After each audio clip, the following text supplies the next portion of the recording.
You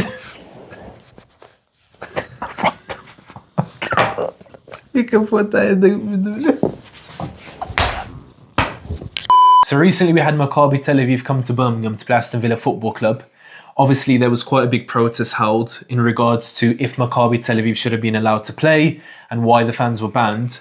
I think in hindsight... It was a good thing anyway, because they got smashed 2-0. Yeah, so I think it was a good thing anyway. It would have been disappointing anyway. But we was able to get good footage of the protest and get a good couple of interviews. So let's get straight into it. Assalamu alaikum. Today is the 6th of November 2025 and we're at Aston Villa ground documenting the protests against Maccabi Tel Aviv. From as far as I can see, most of the protesters here look pro-Palestinian. I'm yet to see any pro-Israeli fans. However, we are hoping to get stuck in, get a few shots of the protest in itself and some interviews if we can.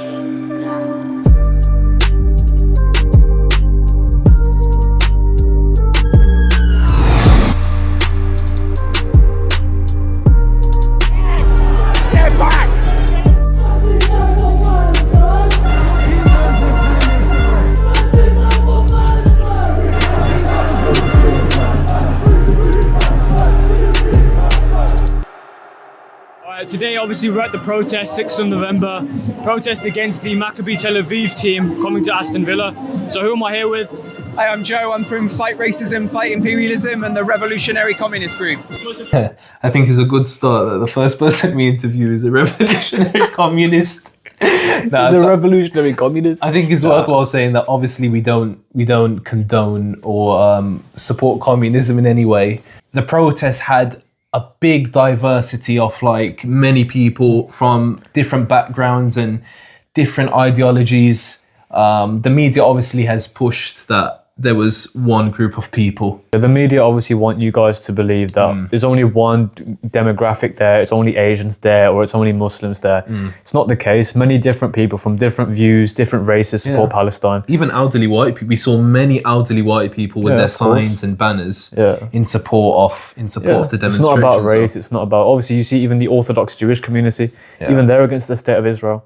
It's not necessarily, you don't have to be Asian or Muslim to support Palestine. It's not the case. Yeah. Must have felt quite strongly today in your views to come out here today and protest. So just tell me a bit about why you came out today. For sure. So our group has been supporting Palestine for decades. And since Al-Aqsa flood, we've been demanding that the British state puts full cultural, political and economic and military sanctions on the settler colonial state of Israel. And we come out here today in particular because we can't allow Israel's participation in sporting events to sort of normalise or plaster over its existence as a genocidal apartheid state. Yeah, so I think it's significant that he mentioned that he wants the British state to implement sanctions on the state of Israel. Now, obviously with Russia, for example, now, the Ukraine-Russia invasion happened in 2022. That was a whole different story. The Britain imposed sanctions on them, America imposed sanctions on them. Now the UK will almost always follow America's lead. So America will put sanctions on Russia, Britain will follow its lead.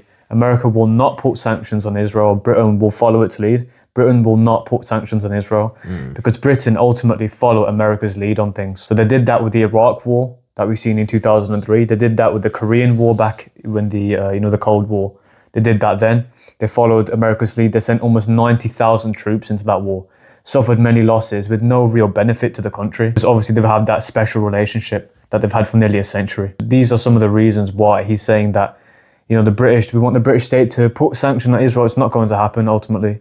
It's very unlikely to happen because of America's influence. Yeah, well, we're calling for the British state to isolate their political outpost of Israel. So yeah, Britain shouldn't allow this participation. They've got blood on their hands, the British state. A century of support for the occupation and brutality in Palestine. So yeah, Britain should not allow this to happen. And I think just to touch on him saying century of support, Britain's support for the establishment of Israel in itself really does go so far back, right? Yeah, it goes all the way back to World War I era. I mean, we had the Balfour Declaration, obviously, where a letter was sent to Rothschild, essentially promising Britain support in the establishment of Israel. So it really, really does go back. Because when the Ukrainian invasion happened, the Russia-Ukraine invasion, Russia got banned from UEFA, FIFA, even the World Cup. Many sports organizations banned them straight away, and their supporters and their players. So why do you think that double standard exists in the UK government, particularly an American government? Why do they not ban Israeli football teams, Israeli sports teams and their fans? It's because of imperialism, basically, right? Like Israel for Britain and the US acts as an economic outpost, an ally within the Middle East to suppress competition and guarantee return on profit.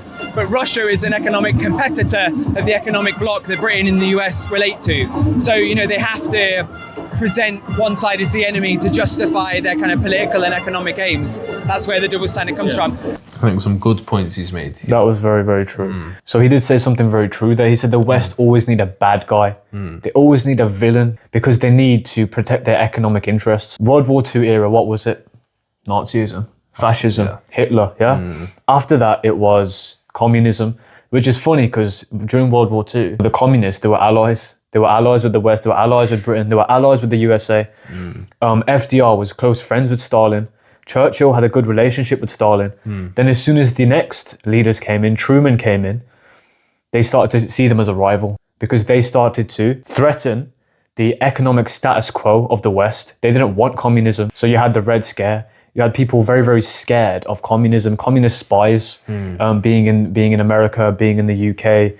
So after that, obviously, you had the Middle East, and you had post 9/11, you had terrorism is the next big threat. So the West need Israel. They need Israel to be in the Middle East to essentially put the other countries in check. I think, and obviously, just to build on your point, how true is it that the West need the Middle East? I mean, the important trade routes, the significant trade routes in the Middle East are so essential, and there have been many examples where they have felt threatened. Such reaction has come from it. So we have obviously the Suez Canal in Egypt. We have the Humpty Dumpty. So obviously we have the Suez Canal in Egypt. So obviously we have the Suez Canal crisis in 1956, where Abdel Nasser nationalized the canal. And what was the response? Britain and France felt directly threatened by it. Straight military intervention. And it was straight military intervention. We had Britain, France and Israel launching one of the most aggressive attacks we've seen, where we actually had the US forcing a withdrawal. To the point with America, literally, were withdrawing their IMF loans to the UK. They were literally threatening them, saying, if you guys don't back off, because you're being very, very immature, we're going to start withholding your IMF loans, which Britain were dependent on at the time. Exactly. So it's clear that the West see these trade routes, the Suez Canal, the Strait of Hormuz in Iran, as literal economic lifelines for them. Of course. And that's why they need Israel in that region. They need Israel in that region. That's why they will never put economic sanctions on Israel. Of course. And I think any closure or any blockade or any threat to these canals or these trade routes have historically led to a very aggressive military reaction. Of course. And also he's mentioned Russia being an economic competitor, right? Yeah. But it's the case that also the West see them as an ideological competitor. Of course, yeah. Obviously the Russians following communism, the reverse of capitalism. And that's why they harp on about Israel being the only democracy in the Middle East and pushing this narrative when there's a huge question mark on if Israel is a democracy in itself. You have around 2.5 million Palestinians living under Israeli rule. Don't get that twisted. Israel will try to say that no, they had their independence before October 7th. No, they didn't. Israel controlled the water supplies. Israel controlled the aid.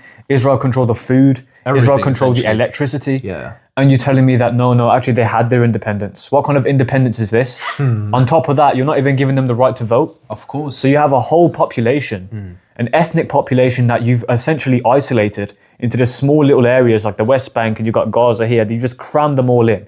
And now you're saying, no, they have their independence, but they can't vote, but they can't produce their own electricity, but they can't have their own military, they can't have their own navy. And also, let's not forget organizations who aren't biased, who are Israeli funded. Yeah, you have the B'Tselem B'Tselem organization. You have the Amnesty organization. Yeah. They themselves have called Israel an apartheid state. Of course, yeah. They themselves have said Israel aren't following democracy. Yeah. So there's a huge question mark on if Israel is the only democracy in the Middle East. Yeah. Why the West harp on about it, why they back them so much. And not only this, Netanyahu does not act like a democratic leader at all. He's coming into America recently saying that we may need to talk to Elon Musk now about censoring X. We might need to start talking about the owner of TikTok, censoring certain information on TikTok. What kind of democracy is this? You're coming into essentially launching a propaganda war. Of course, right? You're coming into a foreign nation like the USA, who hold democracy in quite a high regard. And you're saying, no, but actually we're going to come and start censoring your social media platforms. Ask yourself why that is. Why does Netanyahu have the power to come to the White House and start saying these things? So essentially you're saying it's mainly because of colonialism.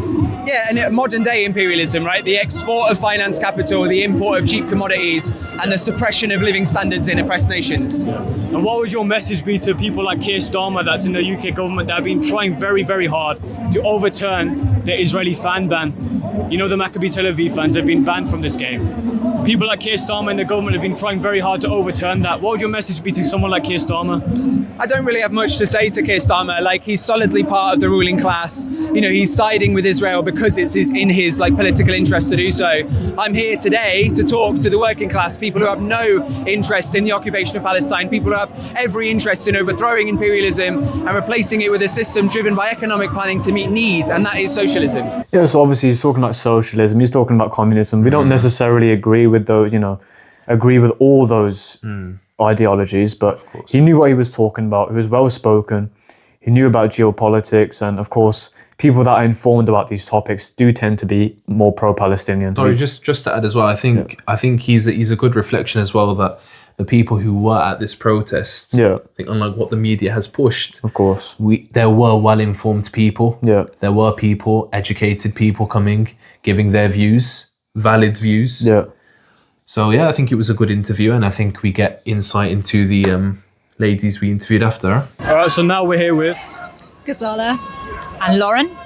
So you guys must have felt quite strongly for you to come out here today and protest against the Maccabi Tel Aviv team coming and playing at Villa Park. Just tell me a little bit about what makes you feel so strongly about this issue.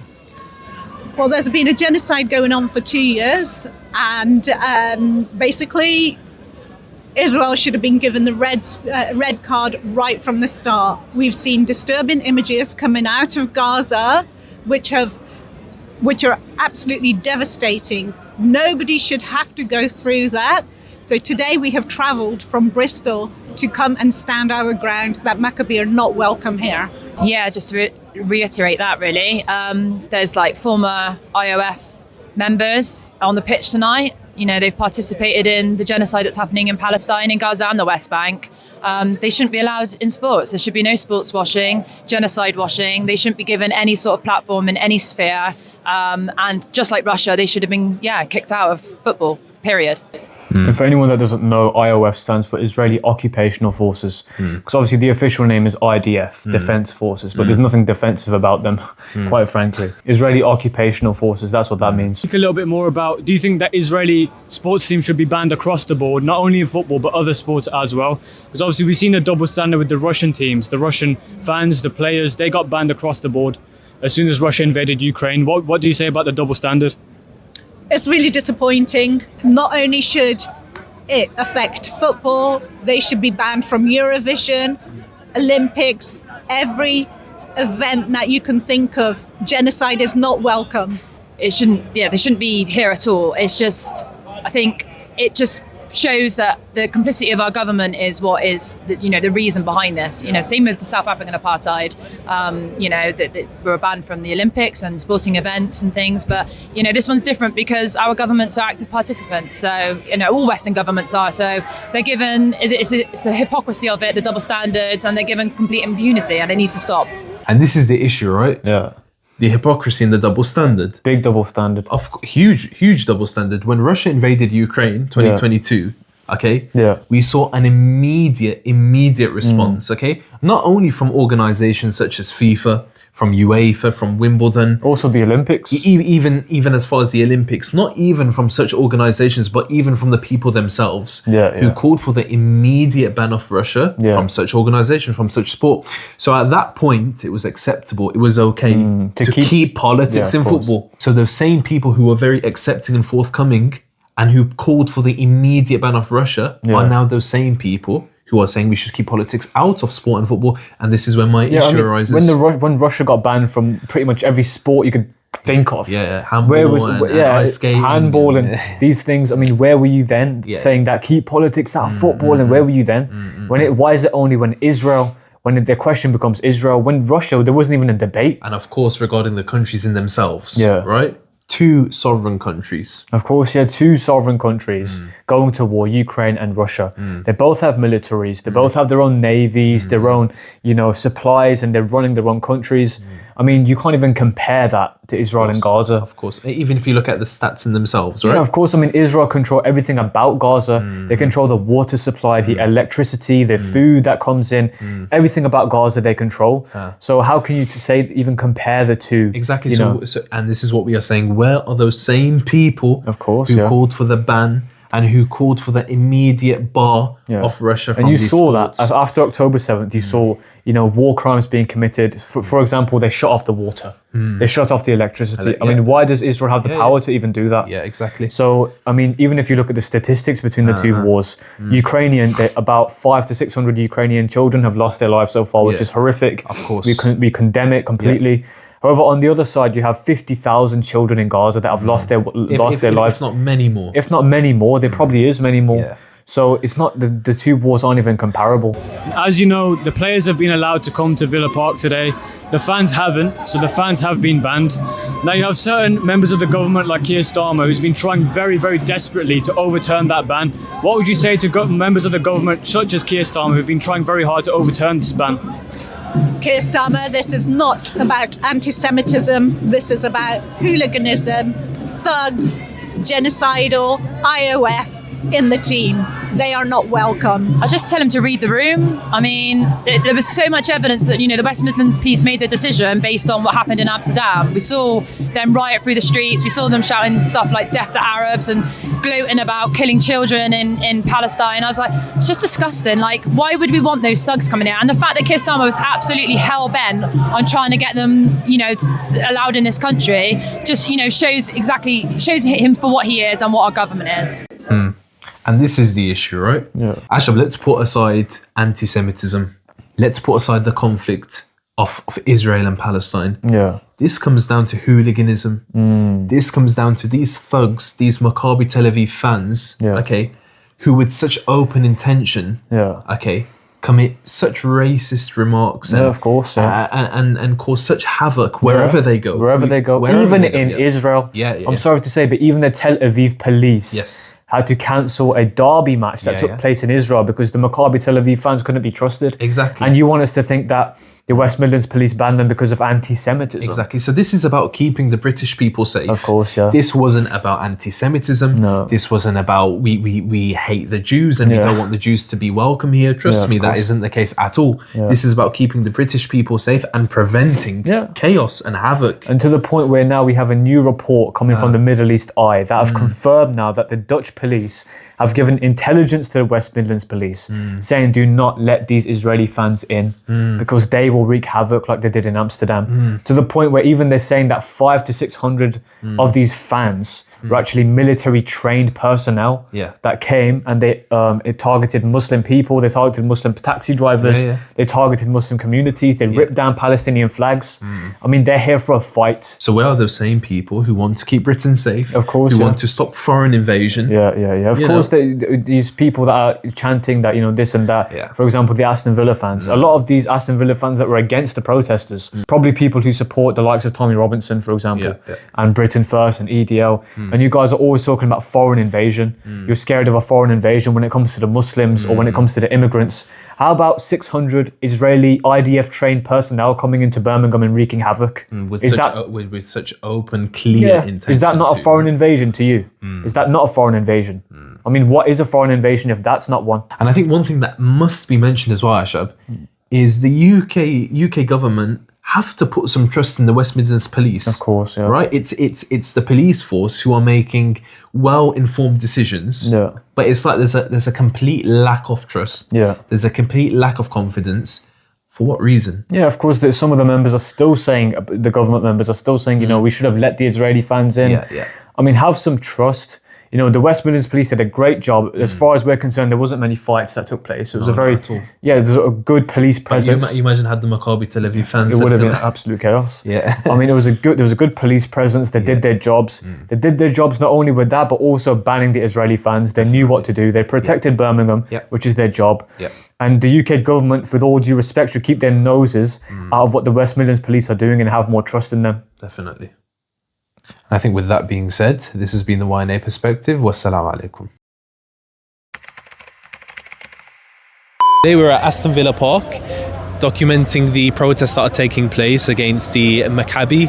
I'm not sure, how do you pronounce the name? Assalamu alaikum. Today we're at Aston Villa Park, documenting the protests against the Maccabi. Is it Maccabi? Or what is it, Maccabi?